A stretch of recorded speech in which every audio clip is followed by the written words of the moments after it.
So for my preferred hairstyle, it's pretty much what y'all are looking at.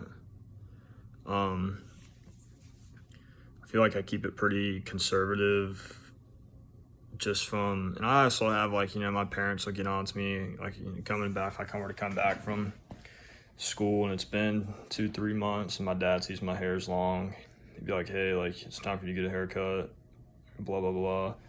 And I've always just kind of been like, "All right," but like even like not even him telling me that, I feel like just my hair doesn't look good long, and I've been like so used to or accustomed to my hair being long to where, or excuse me, to my hair being short to where I don't even it doesn't even like really bother me anymore that it's short.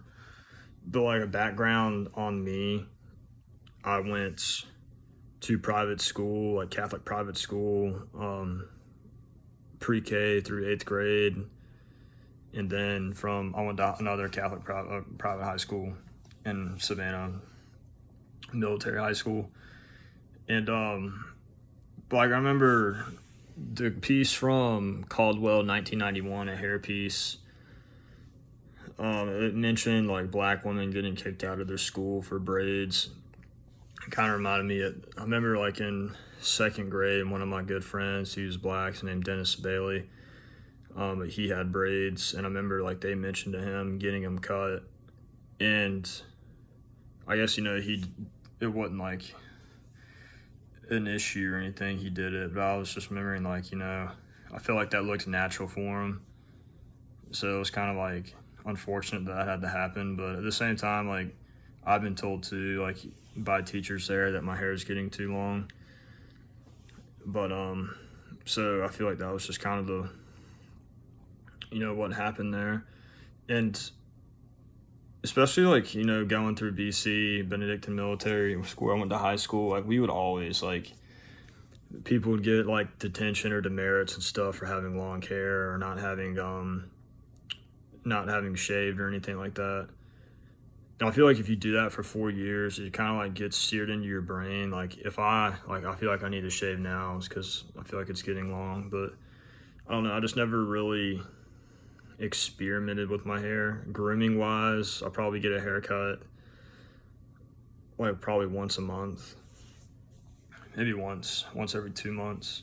Preferred styles is kind of like what it is now. Usually we'll always part it to the left. In the forced style, I feel like it is kind of like a forced style, just going up through school and everything. Like my hair like has never I've never once experimented with like hair length or anything like that. It's always been relatively short like it is now. Like even now I feel like it's kind of long. But I feel like the forced style is now the desired style just because that's all I've known.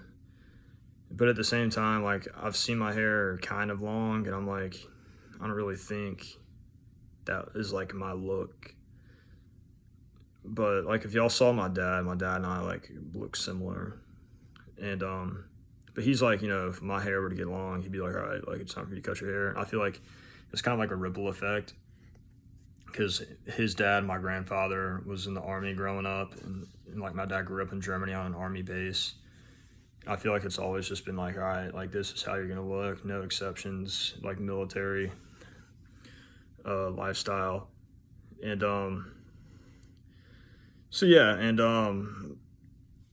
I've got a quote here from Guerin and Marchetti, 2018, the impact of hair on African women's collective identity foundation, and also kind of reminded me of like I remember like a lot of like the African American kids in my high school. They would like to wear their preferred styles because I feel like it's like we were looking at something in class and it reminded me of that. Like, all right, like you can have the long hair, but as long as you braid it back, it's like within the 2 inches of what our high school required. But like for whatever reason, I guess our Army ROTC instructors like weren't having it, which is unfortunate. But it was like, all right, like it doesn't have to be like that. I feel like it was just kind of like petty on their part, the instructor's part, because they're like trying to like establish their rules onto us, even though that it was meeting the rules. Like, we would have an instructor day and they would come and measure our hair with a ruler. And if, like, this part, obviously it exceeds 2 inches, but if it exceeded 2 inches at a time, then they'd since go get a haircut. But if you have braids, you know, braids are probably what, like an inch and a half to an inch of hair length, like that. You know, you can't tell, especially if you have a beret on your head, which we always did wearing a military uniform. But, and it also, you know, brings me to this other citation of Bache 2020, a call to action for the need of culture and psychological approach to discrimination on the basis of skin. That kind of like reminds me of that a little bit, but it also kind of, you know, like reminds me of like my upbringing. I feel like I've been like naive to most of that, like, you know, like African American, Black people go through, or brown people on a daily basis. Because I'm like, honest, I don't know. I'm one of those people, if I don't experience it, like personally, I never really think of it or about it, unless I hear and read from it. And obviously, like from 2020 to present, I feel like that's when like the biggest movement of stuff like this has happened. And it makes, you know, like, it makes you think. I'm like, damn, like I never really have thought of stuff like that. But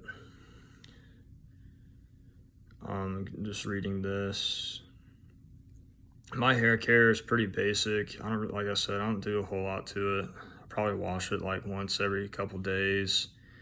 I shower twice a day, but I try not to get my hair too wet. You know, if I shower all the time, my skin starts drying out and it gives me itchy scalp and stuff. So I try to keep it somewhat conservative. But, you know, even like my friends, you know, a lot of my friends up here, we all went through the same experiences school-wise, and we all, you know, keep the same hairstyle. I feel like, just like most of other, I feel like white guys around the school. But in like, I don't know, my friend group, I don't tend to do this, but sometimes my friend group, they'll like see some like guy or somebody with like, or like, you know, a white guy, for example, that has like hair like that goes past his shoulders. They're like, oh, like that guy, you know, needs a haircut, whatever. But I'm like, dude, like, you know, just let him, you know, we're at a world nowadays where people can rock what they want to rock regardless. So, but anyways, I'm coming up on the time. So I guess that's all I got to say about my hair story. But thanks for listening.